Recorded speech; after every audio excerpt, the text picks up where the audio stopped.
ये शब्द निकलने से पहले मेरी जिह्वा क्यों नहीं निकल जाती? क्यों ये नियति हनुमान को ही कलंक देना चाहती है माता? न जाने अयोध्या का ये कैसा दुर्भाग्य है, न जाने ये भाग्य सदा आपकी ही परीक्षा लेने के लिए क्यों आतुर है।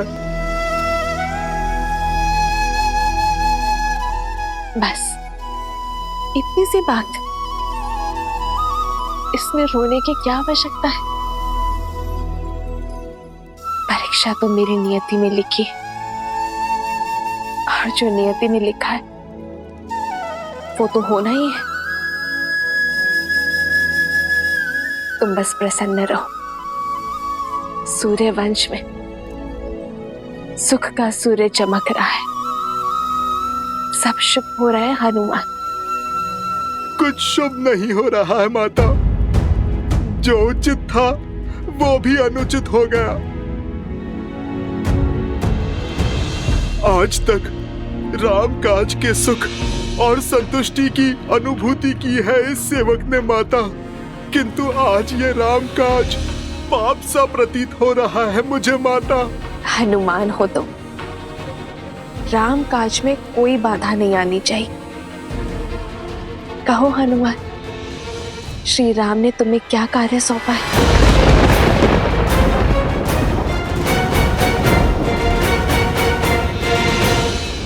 और तीव्र।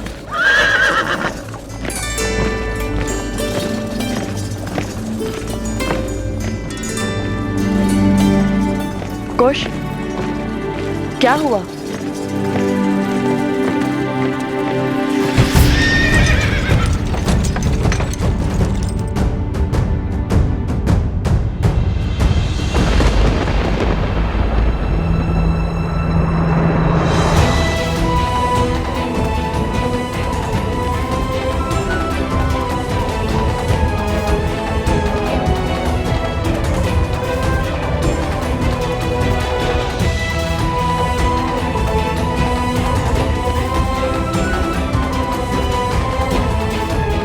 आज इस राम काज को पूर्ण करने में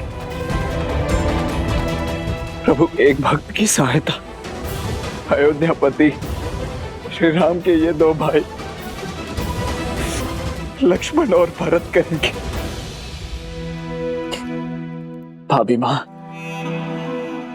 अत्यंत खेद के साथ कहना पड़ रहा है कि आज हमारी पावन अयोध्या में एक बार पुनः लोक अपवाद की चिंगारी उठ पड़ी है। क्या?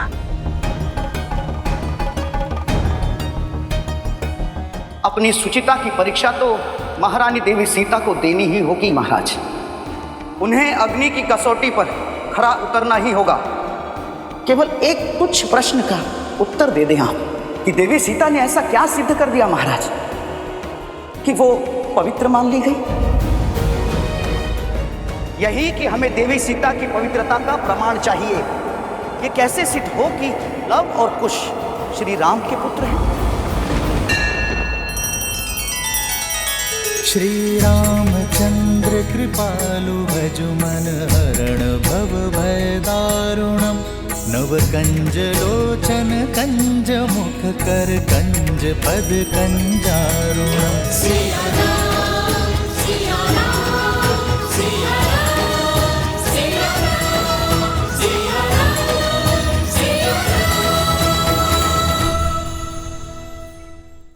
माता, अयोध्यापति महाराज, राम का आदेश है कि आप कल भोर होते ही भगवान वाल्मीकि की आज्ञा लेकर सभा में अपने पवित्रता का प्रमाण देंगी माता। एक बार फिर से आप अग्नि परीक्षा दूंगी।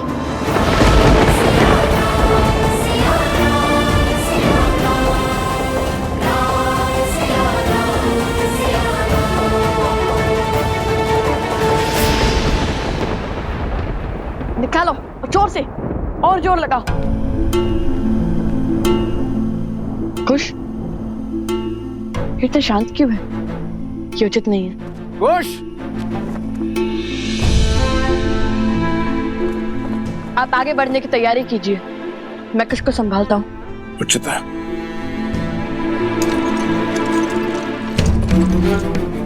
कुश, कुश रुको, इतनी शीघ्रता क्यों हो रही है तुम्हें अयोध्या जाने की? कुश, कुछ क्या हुआ तुम्हें बताओगे? नहीं पता भैया। तो जब नहीं जानते तो फिर ये सब क्यों? वही तो समझ नहीं आ रहा, बस मन घबरा सा रहा है। मन कर रहा है शीघ्र माता के पास पहुंच जाए।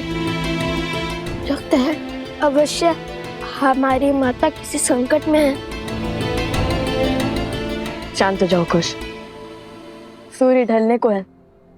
अंधकार में यदि वन पार करोगे तो तुम्हें माता तक नहीं, माता को तुम तक पहुंचना होगा।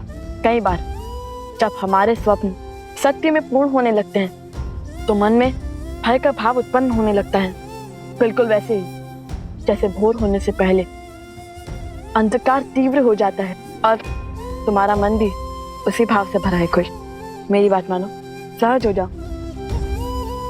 तुम जैसे सोच रहे हो वैसा कुछ नहीं है।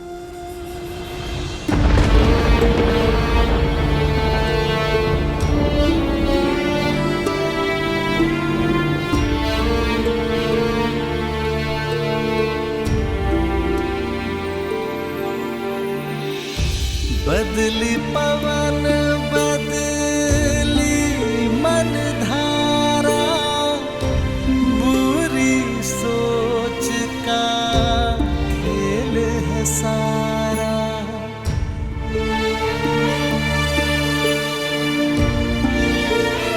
आप सब प्रस्थान कीजिए, मेरे ध्यान का समय हो चुका।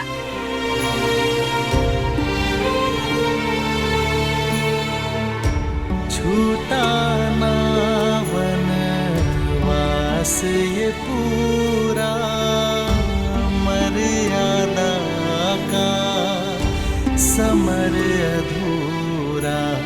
राम सिया राम सिया राम सिया राम, राम सिया राम सिया राम।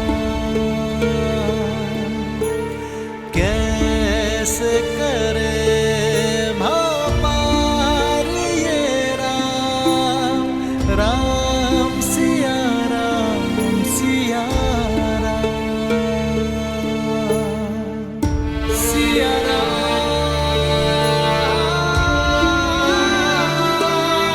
सिया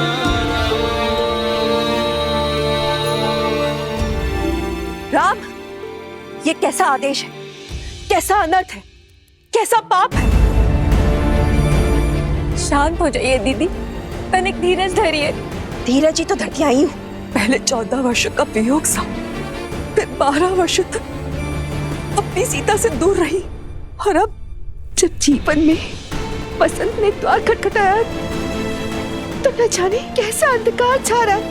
जो पत्नी के वियोग में राजभोग छोड़कर सूखा भोजन करता है, जो राशि वस्त्र छोड़ पलकल में रहता है, वो व्यक्ति, वो पति, वो राम कैसे पुनः अपनी पत्नी को अग्नि परीक्षा का दंश दे सकता है?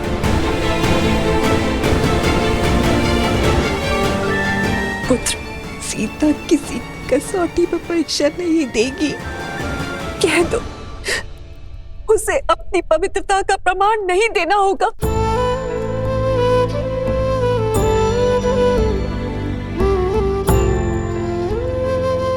राम को अपनी सीता से कोई प्रमाण नहीं चाहिए माँ।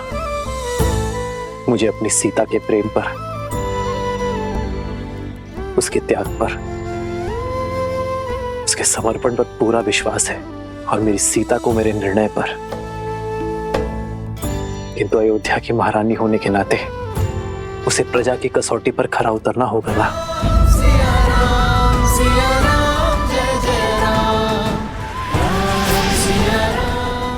अर्थात अयोध्यापति का निर्णय निश्चित है, अर्थात सीता की अग्नि परीक्षा निश्चित है। राम पुत्र अपने जीवन के सबसे कठिन वर्ष तुम्हारे विश्वास के सहारे निभाए, जिसने विवाह के पश्चात महल का सुख नहीं वनवास का दुख झेला, राम नाम के जाप के साथ हर संकट झेला, जिसने तुम्हारी आस में रावण का हर त्रास सहा, जिसने तुम्हारे मान के लिए पुनः वनवास का दंड सहा,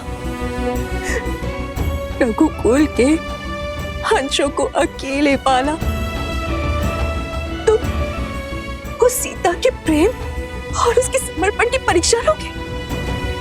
जीवन में जब सुख मिला है तो वो भी उसे छीन लोगे, उसे पुनः परिवार के सुख से वंचित कर दोगे,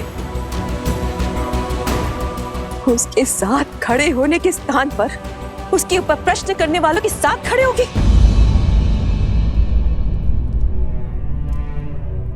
नियति के इस घटनाक्रम में सीता का क्या दोष है पुत्र? कलंक का कीचड़ हर बार सीता के आंचल पे ही क्यों लग जाता है? उन लालचनों का उत्तर देने के स्थान पर तुम उन लोगों के साथ जाकर खड़े हो गए हो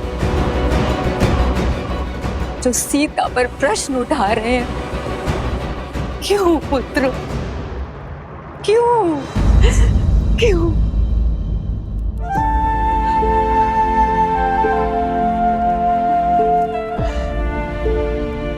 बैठी मां।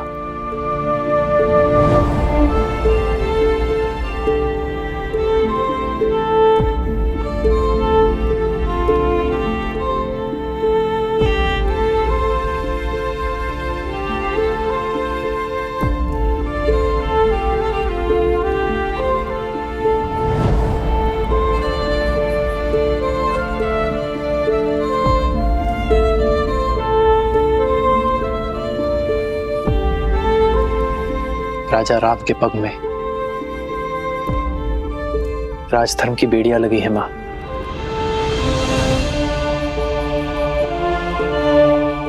एक राजा की विडंबना राजमाता ही नहीं समझेगी तो और कौन समझेगा? अयोध्या की महारानी रही हैं हम। इस सिंहासन की मर्यादा, इस मुकुट का मान आप भली भांति जानती है। जो कुछ भी मैंने सभा में कहा वो एक पति की भावनाएं नहीं थी, एक राजा का वचन था, अयोध्या के सिंहासन का मान था, अयोध्या के सिंहासन का सम्मान था। राम अपनी सीता से केवल प्रेम ही नहीं, विश्वास के सूत्र से भी बंधा है। इसलिए आज जब सीता की पवित्रता पर पुनः प्रश्न उठे तो मैं समझ गया कि अयोध्या में अब भी एक मलिन सोच शेष है। अयोध्या वासियों के मन में सीता पर संशय शेष है मां। रघुनंदन की पत्नी, रघुकुल की पुत्रवधू और महारानी होने के नाते मैं ये चाहता हूं कि उसके चरित्र पर किसी भी प्रकार का कलंक न लगे, उस पर किसी भी प्रकार का लांछन न लगे मां। बस इसीलिए मैंने ये निर्णय लिया। राम, राजधर्म की परिभाषा तो आप ही से सीखी है ना मां। वो राजधर्म कि एक राजा का कर्तव्य है प्रजा की उत्सुकता का स्पष्टीकरण देना होता है, ना कि उनके प्रश्नों पर दमन करना।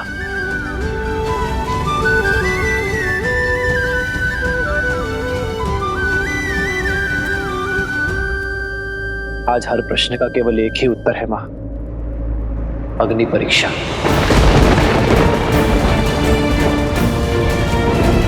ताकि फिर कभी मेरी सीता के चरित्र पर कोई उंगली ना उठा सके, उसकी शुचिता को कोई मलिन ना कर सके। और जब इस राजभवन में मेरी सीता पुनः लौट आएगी ना मां,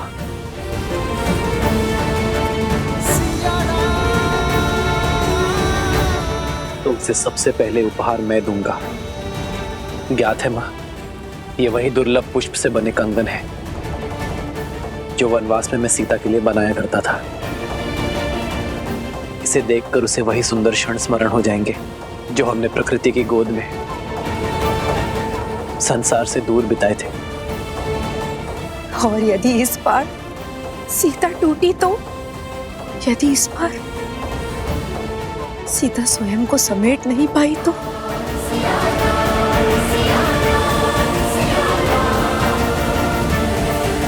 वो राम की सीता है मां, कभी नहीं टूटेगी।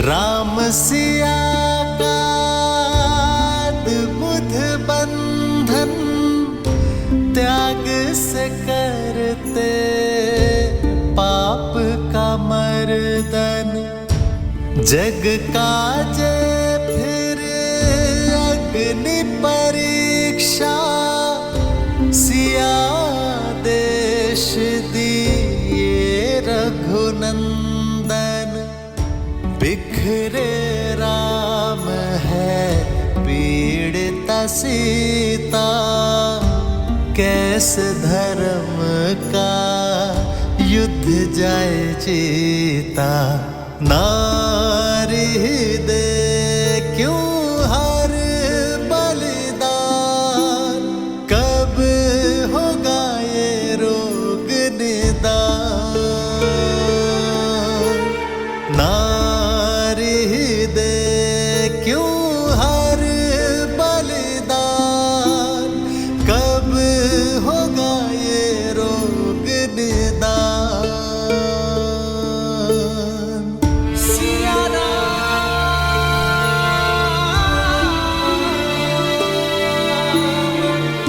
सिया राम,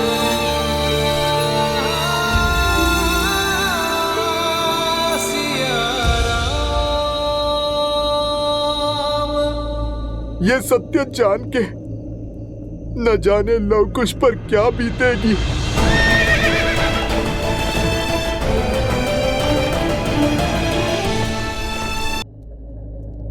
सीता,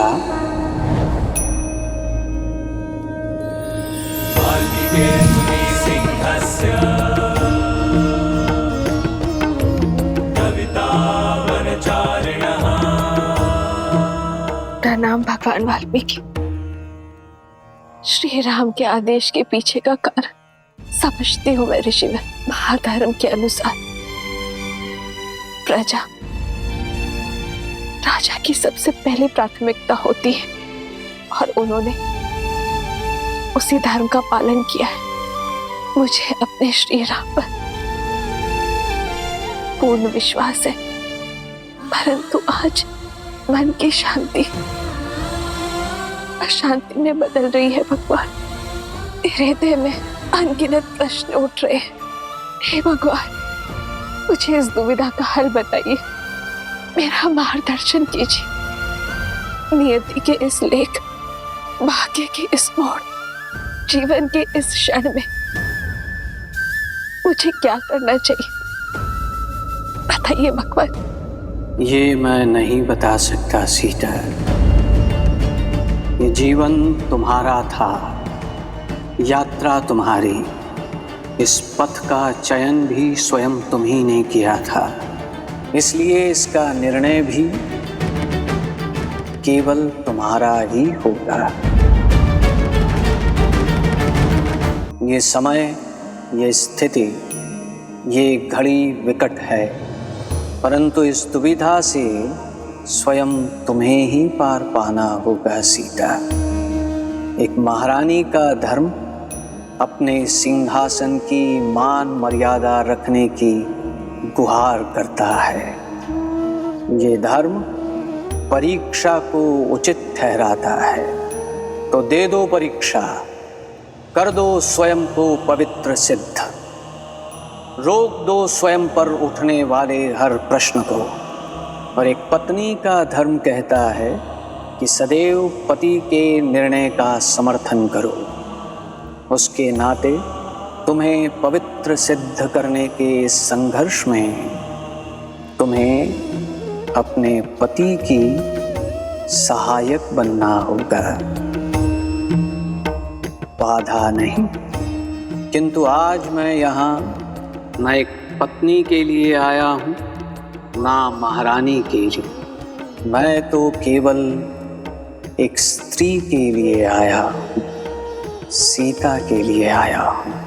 पत्नी और महारानी का धर्म अपने स्थान पर है, परंतु एक स्त्री के धर्म का क्या, उसके कर्तव्य का क्या, ये निर्णय तुम्हें स्वयं करना होगा सीता। और हर अधर्म को धर्म में बदलने का दायित्व तुम्हारा है सीता। हो गया दीपरांगत